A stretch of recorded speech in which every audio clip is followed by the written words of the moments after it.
ખાસ મહેમાન દિલ્હીથી નરવાલ, જે સંયુક્ત કિસાન મોરચાના સભ્ય છે, સરકાર સાથેની વાતચીતમાં શામિલ પણ છે। અને અક્ષય નરવાલ, वही बात हो गई ना जो अब तक चली आ रही है कि सरकार तो तैयार है बातचीत करने के लिए, लेकिन वो है ना जिद पे अड़े हो आप, सरकार भी जिद पे अड़ी है, तीनों कानून रद्द नहीं होंगे।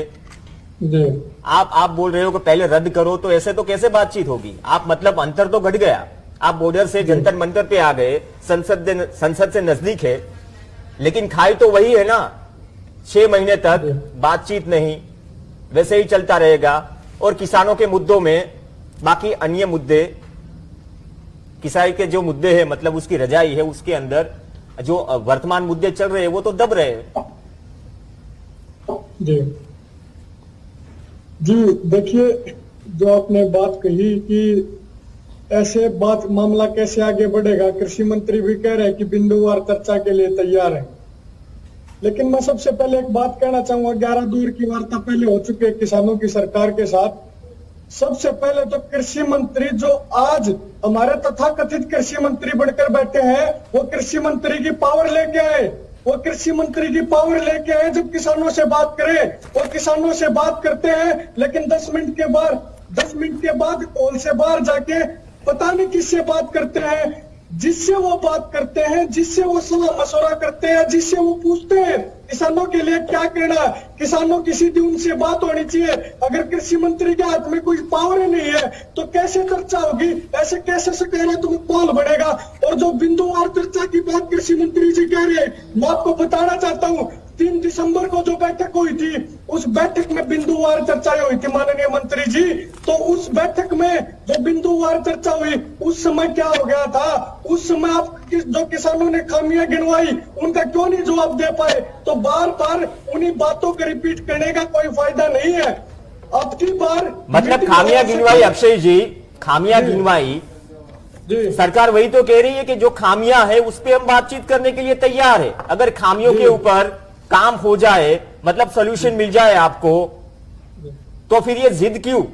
दोनों ओर से जिद है, सरकार की ओर से भी, आपकी ओर से भी।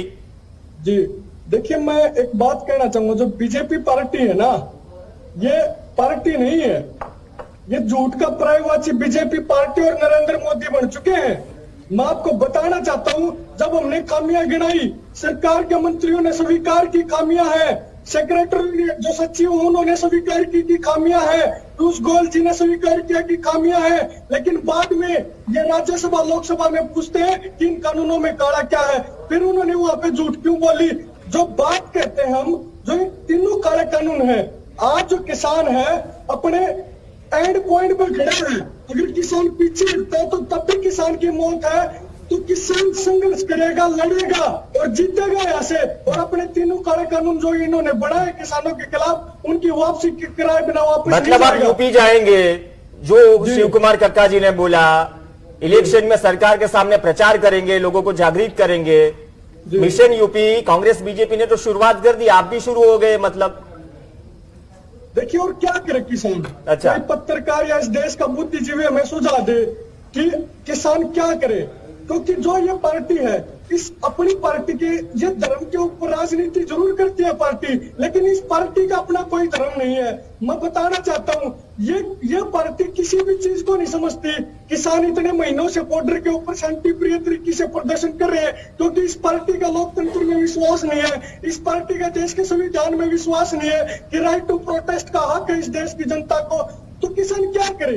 इस देश के जो प्रधानमंत्री है, प्रधानमंत्री कम प्रचार मंत्री ज्यादा है, वो प्रचार में ज्यादा व्यस्त रहते हैं। ओके अक्षय भाई बात समझ आ गई। अक्षय भाई बात समझ आ गई। आप 1 साल की बात क्यों नहीं मानी? क्विक रिएक्शन, मुझे आगे जाना है। अक्षय, बीजेपी के प्रवक्ता महोदय जो बात कहते हैं, बड़ी बड़ी सामूहिक निर्णय की बात कर रहे हैं, संस्कारों की बात करती है जो बीजेपी पार्टी। सबसे पहले तो जो मीनाक्षी लेखी की आपने वीडियो सुनवाई, उसका जवाब इनसे मांगो आप। जो मवाली किसानों का कहना है काम करे, जिस किसान के खेत की रोटी कहते हैं, जिस किसान के द्वारा अनाज की रोटी कहते हैं, उन्हीं को आज मवाली कह रहे। इनसे बेशरम पार्टी बीजेपी से कोई और हो नहीं सकती। और जो आपने बात कही कि 20 तारीख को 1.5 साल के लिए इनको रद्द करने की बात हो गई थी, पोस्ट सस्पेंड करने की बात हो गई थी।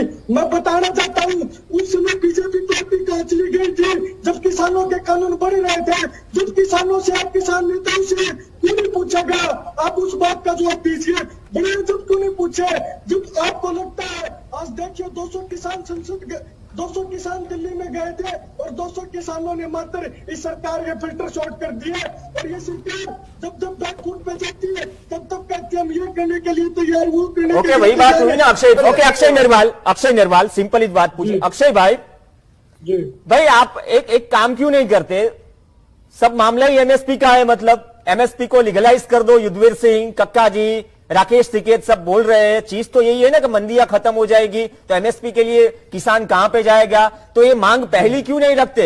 एक तो चलो बात क्लियर हो गई, C2+50 के हिसाब से जो स्वामीनाथन पंच जे स्वामीनाथन पंच की जो सजेशन है उसको तो लागू नहीं किया, A2+FL के हिसाब से मिल रही है, तो उस पर जोर दीजिए। अगर वो हो गया तो काफी चीजें आसान हो जाएगी। सिर्फ 6% किसानों को एमएसपी का लाभ मिलता है देश में, 94% आत्मनिर्भर। जी जी देखिए प्रवीण जी, जो आपने बात कही कि एमएसपी का गारंटी कानून हमारा पहला विषय होना चाहिए। तीनों काले कानून और एमएसपी का गारंटी कानून हमारे एक के बाद एक मुद्दे पे बात कीजिए ना। ये भी नहीं हो सकता अक्षय जी कि पहले एमएसपी पे बात कर लेते हैं, अभी तो होल्ड है ना तीनों कानून। सरकार करे ना, सरकार अच्छा। करे नहीं। हमने एक मीटिंग में प्रवीण जी मैं आपको बताना चाहता हूँ, जैसे तीनों काले कानूनों के ऊपर पेड़ चटका, उसके बाद मीटिंग में ये बात मंत्रियों से हमने खुद कही कि आप एमएसपी के ऊपर चर्चा कर लीजिए, नहीं पहले इन्हीं पे चर्चा करेंगे। ये भी सरकार की भाषा है।